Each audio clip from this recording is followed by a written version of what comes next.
JEE mains 2023 के इस question में एक सर्कल दिया गया है। उस सर्कल का इमेज दिया गया है एक लाइन के अबाउट, और यहाँ पर कुछ अननोन्स दिए गए हैं, तो उन अननोन्स की वैल्यू को फाइंड करने के लिए बोला गया है ना। तो चलिए, सबसे पहले हमें दो सर्कल दिए गए थे, हमने उनको स्टैंडर्ड फॉर्मेट में लिखा। ये तो ऑलरेडी, क्योंकि इसमें एक्स स्क्वायर और वाई स्क्वायर के कोएफिशिएंट 1 है, तो हमने इसको डायरेक्टली यहाँ पर कॉपी कर दिया। इसी तरीके से C2 जो सर्कल है, इसमें एक्स स्क्वायर और वाई स्क्वायर के कोएफिशिएंट 1 नहीं थे, तो हमने उनको 5 से डिवाइड करके इस तरीके से यहाँ पर लिख लिया है। अब हम आसानी से इसका सेंटर और रेडियस लिख सकते हैं। अगर इसका फर्स्ट वाले सर्कल का सेंटर और रेडियस लिखना है, और इसी तरीके से हमने सेकंड वाले का सेंटर और रेडियस लिखना है। तो पहले वाले का सेंटर क्या होता है, एक्स स्क्वायर, एक्स और वाई के जो कोइफिशिएंट होते हैं उनको -2 से डिवाइड कर दीजिए, है ना। तो हमें सीधे सेंटर मिलेगा 2,1। अब आप बोलेंगे ऐसा क्यों करते हैं, देखिए उसके पीछे लॉजिक है, बट अभी हम क्वेश्चन को कर रहे हैं, तो मैं आपको जस्ट एक फास्ट तरीका बता रहा हूँ कैलकुलेट करने का, तो उसको आप नोट कर लीजिए अभी। रेडियस कैसे निकाली जाएगी, रेडियस के लिए फॉर्मूला होता है, देखिए इसको बोलते हैं जी माइनस जी, इसको बोलते हैं माइनस एफ। तो ये होता है माइनस जी का स्क्वायर प्लस माइनस एफ का स्क्वायर माइनस सी। सी यहाँ पर इसको बोलते हैं कांस्टेंट को। तो जब हम इसको कैलकुलेट करेंगे, तो जी का स्क्वायर यानी कि 2 का स्क्वायर प्लस 1 का स्क्वायर माइनस इस क्वांटिटी को विद साइन हम माइनस करेंगे। तो माइनस करेंगे तो यहाँ से प्लस अल्फा -5 हो जाएगा। ये हो गया रेडियस का वैल्यू, है ना। तो यहाँ से देखिए इसका वैल्यू 5 आएगा, इसका वैल्यू, यानी कि रेडियस का वैल्यू जो हमारे पास आया वो आ गया अंडर रूट अल्फा। क्योंकि हमको यहाँ पे अल्फा फाइंड भी करना है, तो अगर हम इस अल्फा की वैल्यू को फाइंड कर सकें तो हमें आंसर मिल जाएगा।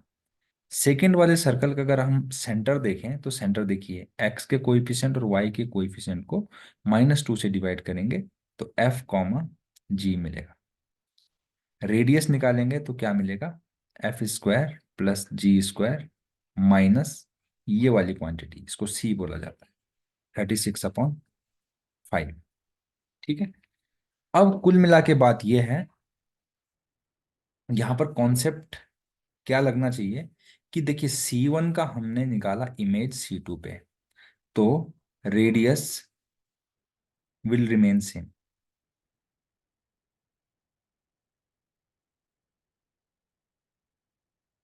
रेडियस क्या रहती है, हमेशा सेम रहती है ना। अगर हम कभी भी एक सर्कल का इमेज निकालते हैं, दूसरे सर्कल हमें मिलता है किसी लाइन के अबाउट, तो उसकी रेडियस सेम रहती है ना। जैसे हम अपनी इमेज देखेंगे मिरर पर, तो हमें अपने बराबर ही एक दूसरा, अपनी इमेज हमें अपने बराबर ही दिखती है जनरली, है ना। तो हम जब भी इमेज निकालते हैं लाइन के अबाउट, तो सर्कल, दोनों सर्कल बराबर दिखते हैं। दो सर्कल बराबर तभी होते हैं जब उनकी रेडियस बराबर होती है। बस उनका सेंटर जो होता है वो क्या होता है, चेंज हो जाता है, बस बाकी रेडियस सेम होती है। अब फर्स्ट, अब हम कुछ डायग्राम सा बनाएंगे। फर्स्ट सर्कल का सेंटर हमें पता है 2,1 है, और इसका इस लाइन के अबाउट हमने क्या निकाला, रिफ्लेक्शन। एक लाइन है, तो अगर हम रिफ्लेक्शन निकालेंगे, इमेज निकालेंगे, एक ही बात होता है। तो दोनों का रेडियस सेम रहेगा, बस सेंटर चेंज होगा। तो ये लाइन हमें गिवन है, इसको हम स्टैंडर्ड फॉर्मेट में लिखेंगे तो आएगा 2x - y + 1 = 0। और ये पॉइंट हमें फाइंड करना है, यानी कि हमें रिफ्लेक्शन निकालना है, इमेज निकालना मतलब रिफ्लेक्शन निकालना। तो रिफ्लेक्शन निकालने के लिए डायरेक्ट एक फॉर्मूला एग्जिस्ट करता है, x - x1/a = y - y1/b -2 times line की इक्वेशन में उस पॉइंट को अगर मैं पुट कर दूं, उसको L1 बोलते हैं, upon a square plus b square. A square B square क्या है, इसका स्क्वायर और इसका स्क्वायर। ये क्या है, लाइन में x और y के कोएफिशिएंट रिस्पेक्टिवली, है ना। x1 और y1 क्या है, जिस पॉइंट का आप क्या निकाल रहे हैं, इमेज निकाल रहे हैं। तो x1, y1 यहाँ पर 2,1 होगा। ए और बी यहाँ पर कौन कौन होंगे, ए होगा 2, बी होगा -1।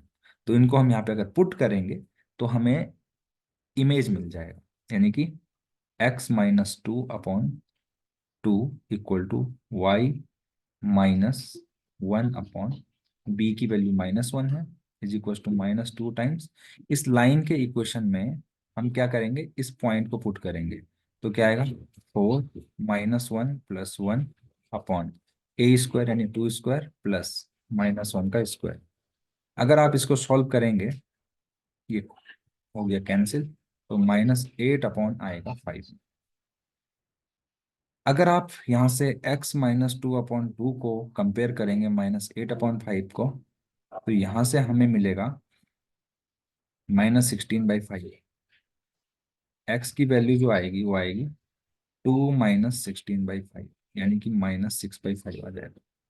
इसी तरीके से y -1/2, सॉरी ये नॉट 2 -1, ये भी -8/5 के बराबर हम इक्वेट करेंगे एक बार। तो यहाँ से माइनस है तो पहले माइनस कैंसिल कर देंगे, तो y का वैल्यू आएगा 1 + 8/5, यानी कि एलसीएम लेके ऐड करेंगे तो 13/5 आ जाएगा। x और y दोनों की वैल्यू आ गई, मतलब इसका सेंटर हमें मिल गया। उसका सेंटर आया x कोऑर्डिनेट -6/5 और 13/5।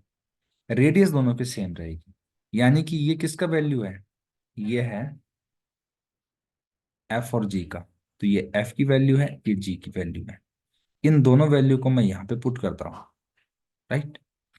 तो यहाँ पे पुट करूंगा अगर, तो देखिए यहाँ पे पुट करते ही रेडियस का वैल्यू हमें क्या मिलने वाला है, 36/25 प्लस 169/25 माइनस 36/5।